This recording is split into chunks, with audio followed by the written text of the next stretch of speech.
سورۃ المنافقون، یہ صورت ایک خاص واقعے کے پس منظر میں نازل ہوئی ہے، جس کا خلاصہ یہ ہے کہ بنو مصطلق عرب کا ایک قبیلہ تھا، جس کے بارے میں رسول اللہ صلی اللہ علیہ وسلم کو یہ اطلاع ملی تھی کہ وہ مدینہ پر حملہ کرنے کے لیے لشکر جمع کر رہے ہیں۔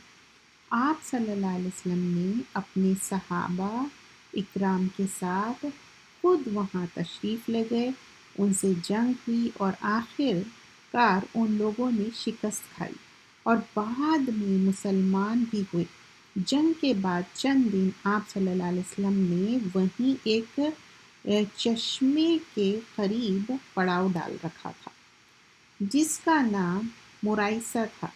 اس چند دن آپ نے وہیں ایک چشمے کے قریب، پھر اس قیام کے دوران ایک مہاجر اور ایک انصار کے درمیان پانی ہی کی ایک کسی معاملے پر جھگڑا ہو گیا۔ جھگڑے میں نوبت حتیٰ پائی کہ یہ گئی کہ ہوتے ہوتے مہاجر نے اپنی مدد کے لیے مہاجرین کو پکارا اور انصاری نے انصار کو، یہاں تک کہ اندیشہ ہو گیا کہ کہیں مہاجرین اور انصار کے درمیان لڑائی نہ چھڑ جائے۔ رسول اللہ صلی اللہ علیہ وسلم کو علم ہوا تو آپ صلی اللہ علیہ وسلم تشریف لائے اور فرمایا کہ مہاجر اور انصار کے نام پر لڑائی کرنا وہی جاہلانہ عصبیت ہے جس سے اسلام نے نجات دی ہے۔ آپ صلی اللہ علیہ وسلم نے فرمایا کہ یہ عصبیت کو بدبودار ہے جو مسلمانوں کو چھوڑ دینا چاہیے۔ ہاں، پھر کہا گیا کہ مظلوم جو کوئی بھی ہو اس کی مدد کرنی چاہیے، اور ظالم جو کوئی ہو اس سے ظلم سے باز رکھنے کی کوشش کرنی چاہیے۔ رسول اللہ صلی اللہ علیہ وسلم کی تشریف کے بعد جھگڑا ختم ہو گیا۔ رسول اللہ صلی اللہ علیہ وسلم وہاں پر تھے، درمیان میں تھے، پھر یہ جھگڑے کو ختم ہو گیا۔ پھر لیکن مسلمان کے لشکر میں کچھ منافق لوگ بھی تھے جو مال غنیمت میں حصے دار بن کے شامل ہو گئے تھے۔ ان کے سردار عبداللہ بن ابی تو وہاں پر تھا۔ تو اب یہ کیا کر رہا تھا؟ عبداللہ بن ابی کو جب اس جھگڑے کا علم ہوا تو اس نے اپنے ساتھیوں سے کہا کہ تم نے مہاجرین کو اپنے شہر میں پناہ دے کر اپنے سر پر چڑھا دیا، یہاں تک کہ اب وہ مدینہ کے اصل باشندوں پر ہاتھ اٹھانے لگے، یعنی کہ بھڑکا رہا تھا، اس طرح سے باتیں کہہ رہا تھا۔ یہ صورتحال قابل برداشت نہیں ہے۔ پھر اس نے یہ بھی کہا کہ جب ہم مدینہ واپس پہنچیں گے تو جو عزت والا ہے وہی ذلت والے کو نکال باہر کرے گا۔ اس کا واضح اشارہ اس طرف تھا کہ مدینہ کے اصل باشندے مہاجرین کو نکال باہر کریں گے۔ اس موقع پر ایک مخلص انصاری صحابہ حضرت زید بن ارقم بھی موجود تھے۔ انہوں نے اس بات کو برا سمجھا اور رسول اللہ صلی اللہ علیہ وسلم کو بتایا کہ عبداللہ ابن ابی نے ایسا کہا ہے۔ رسول اللہ صلی اللہ علیہ وسلم نے عبداللہ بن ابی سے پوچھا تو وہ صاف مکر گیا کہ میں نے یہ بات نہیں کی۔ رسول اللہ صلی اللہ علیہ وسلم نے درخواست پھر کی کہ بات کو ختم کرے، اور پھر جو آگے پھر جب بات ہوئی کہ درگزر فرمایا شاید زید بن ارقم کو غلط فہمی ہو گئی ہے۔ پھر حضرت زید بن ارقم کو یہی رنج تھا کہ عبداللہ ابن ابی جب سامنے بات آئی کس طرح وہ مکر گیا تھا۔ پھر صحابہ کے ساتھ وہاں سے روانہ ہو گئے۔ پھر ابھی مدینہ نہیں پہنچے تھے کہ یہ صورت نازل ہو گئی۔ حضرت زید بن ارقم کی تصدیق کی اور منافقین کی حقیقت واضح فرمائی، کیونکہ یہاں پر تو وہ جھٹلا دیا تھا اور کہنے لگا کہ نہیں یہ جھوٹ ہے۔ اور یہ سورۃ المنافقین، اس میں بتایا گیا ہے کہ منافق کا کیا کردار ہے، اور یہ سورت مدنی ہے اور اس میں 11 آیتیں ہیں اور 2 رکوع ہے۔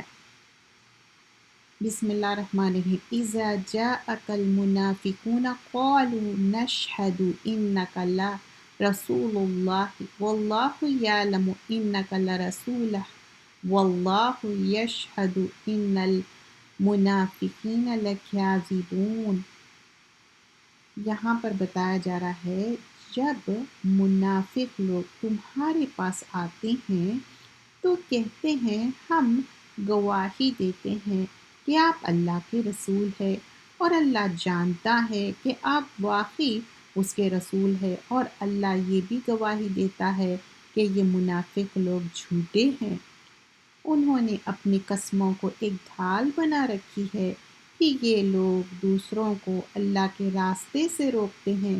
حقیقت یہ ہے کہ بہت ہی برا ہے وہ کام جو یہ لوگ کرتے ہیں۔ اب یہ کیا کر رہے ہیں؟ دوسروں کو روک رہے بھی ہے، کیونکہ یہ لوگ منافق ہے۔ اتخذوا ایمانہم جنۃ فصدوا عن سبیل اللہ انہم ساء ما کانوا یعملون۔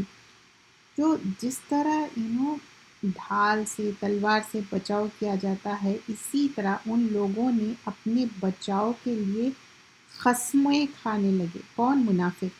وہ مومن ہے تاکہ دنیا میں کافر کا یا جو برا انجام ہونے والا ہے یہ اس سے بچ جائے۔ کون ہے یہ؟ منافق ہے، قسموں کو اپنی ڈھال بنا رہے ہیں۔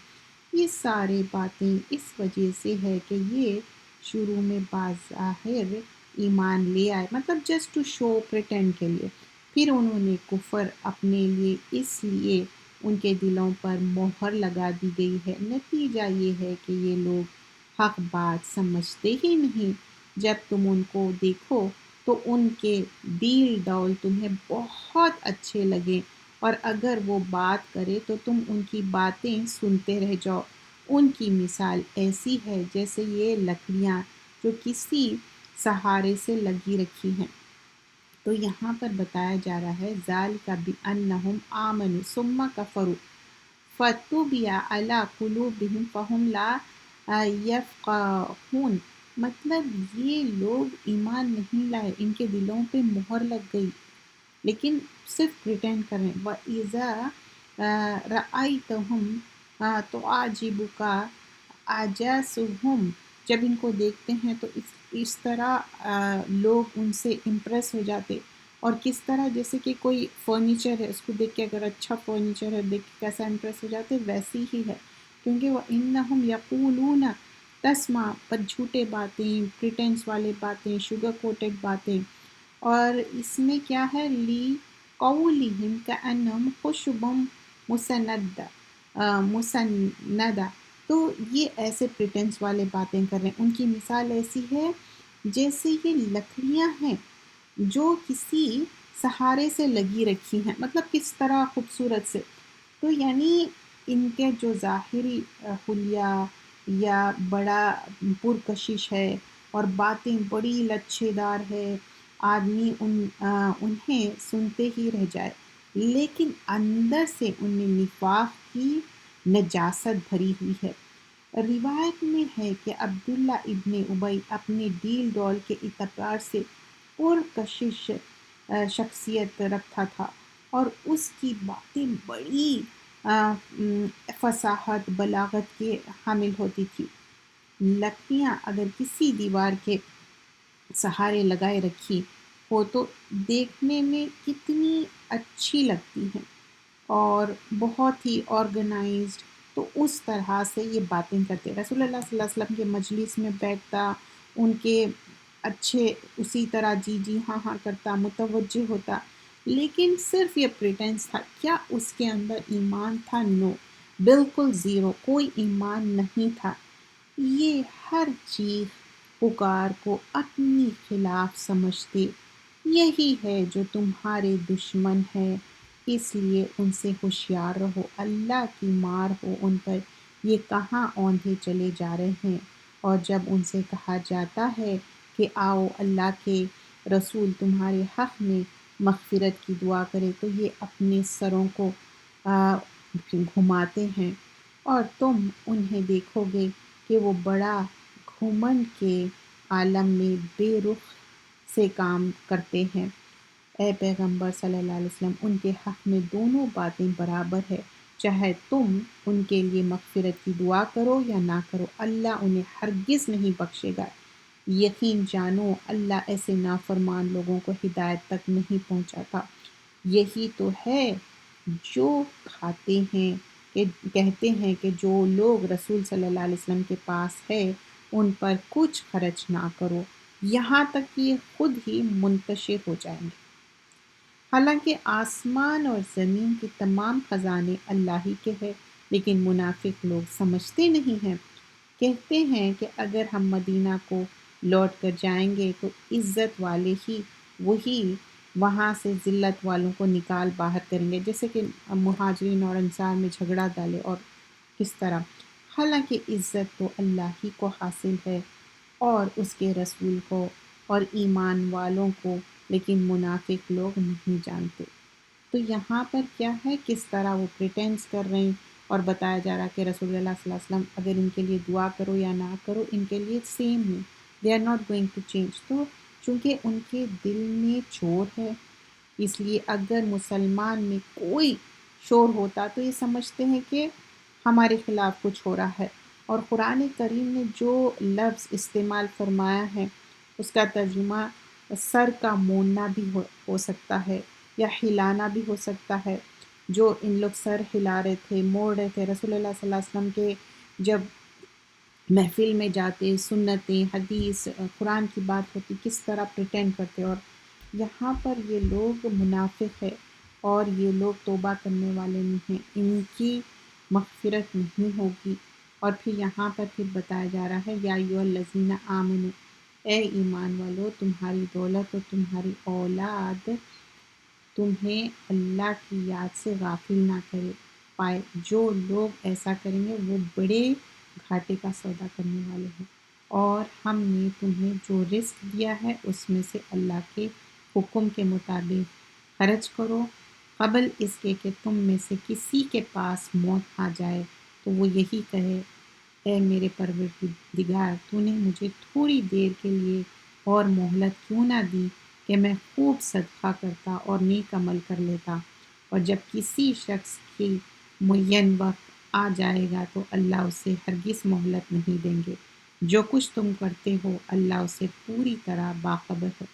اب اللہ تعالیٰ چانس نہیں دیں گے اور ایمان والوں سے مخاطب ہے کہ یا ایھا الذین آمنوا لا تلہکم اموالکم واولادکم عن ذکر اللہ، اولاد ہے، مال ہے، تم کو اللہ کے ذکر سے نہ روکے۔ من یفعل ذلک فاولئک ھم الخاسرون، اگر ایسا ہوگا تو تم خسارے میں ہوں گے۔ اور جو بھی ہے خرچ کرو، چاہے مال ہے، انرجی ہے، سکلز ہے، کیونکہ یہ ٹائم پھر واپس آنے والا نہیں ہے۔ جب ایک بار موت آ جائیں گی، جو موت کا وقت مقرر ہے اس کو ٹال نہیں سکیں گے، آپ کو، ہم سب کو واپس جانا ہے۔ تو یہ تھی سورۃ المنافقون، ایک چھوٹا سا خلاصہ تھا۔ جزاک اللہ خیرا۔